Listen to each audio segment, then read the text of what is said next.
اوریلیس نامی ایک عقلمند اور رحمدل بادشاہ کی حکومت تھی۔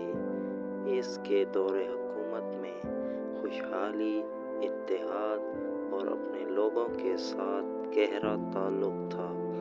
اپنے محل کی شان و شوکت کے باوجود بادشاہ اوریلیس اپنی عاجزی اور ہر شہری کی حقیقی دیکھ بھال کے لیے جانا جاتا تھا۔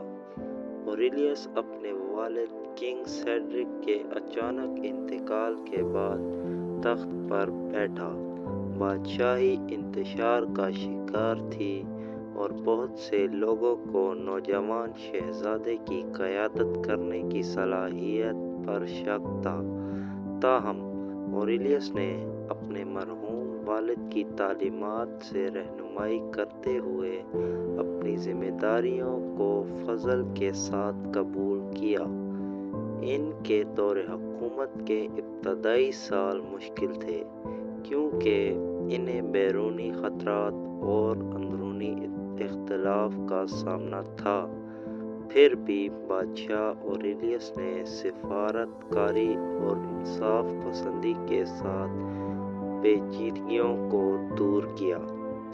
وہ رحم کے مزاج کے ساتھ انصاف پر یقین رکھتا تھا، جس نے شرفاء اور عام لوگوں دونوں کی عزت اور تعریف کی۔ ایک خوفناک دن ایلڈوریا پر تباہ کن قحط پڑا۔ ایک زمانے میں زرخیز زمینیں بنجر پڑی تھیں اور لوگوں کو مشکلات کا سامنا کرنا پڑا۔ بادشاہ اوریلیس اپنی رعایا کی حالت زار سے بہت متاثر ہوا۔ اس نے شاہی خزانے کو ضرورت مندوں میں تقسیم کرنے کا فیصلہ کیا۔ اس کے مشیر شکوک و شبہات کا شکار تھے، ممکنہ بغاوتوں اور معاشی تباہی کا انتباہ دیتے تھے، لیکن اوریلیس اپنے اس یقین پر ثابت قدم رہے کہ اگر اس کے لوگ بھوک سے مر رہے ہوں تو بادشاہ کی دولت بے معنی ہے۔ یہ خبر پھیلتے ہی شہریوں میں امید کی کرن روشن ہو گئی۔ بادشاہ کے سخاوت کے عمل نے دولت مندوں کو اپنا حصہ ڈالنے کی ترغیب دی، جس نے سماجی طبقات سے بالا تر حمایت کا ایک نیٹ ورک بنایا۔ ایلڈوریا ایک بار مایوسی کے دہانے پر اتحاد میں طاقت پائی۔ چیلنجوں کے باوجود اوریلیس اپنے لوگوں کے لیے پرعزم رہا۔ اس نے ذاتی طور پر امدادی سرگرمیوں کی نگرانی، دیہاتوں دورہ کرنے اور مصیبت زدہ لوگوں کو تسلی دینے میں دن گزارے۔ ایک زمانے کے مشتبہ امراء نے ایک بادشاہ کو دیکھا جس نے مثال کے طور پر قیادت کی، سلطنت کے اندر فرض اور ہمدردی کے احساس کو فروغ دیا۔ اوریلیس کی خیر خواہی اس کی سرحدوں سے باہر پھیل گئی۔ اس نے فتح کی بجائے باہمی احترام اور تعاون کی بنیاد پر پڑوسی ریاستوں کے ساتھ اتحاد قائم کیا۔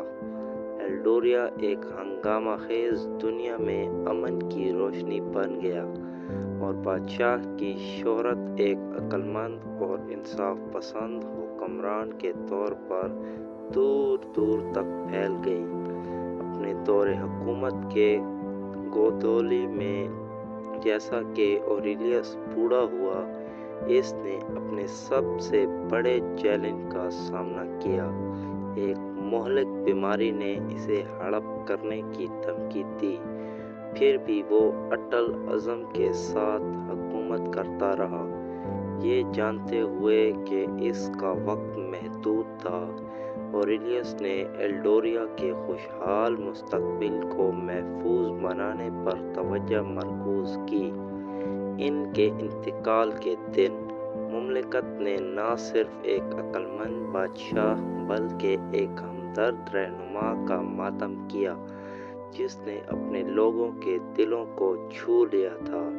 ایلڈوریا بادشاہ اوریلیس کے پائیدار میراث کے ثبوت کے طور پر کھڑا تھا، جہاں ہمدردی، انصاف اور اتحاد کی اقدار آنے والی نسلوں کے لیے دائرے کی رہنمائی کرتی رہی ہیں۔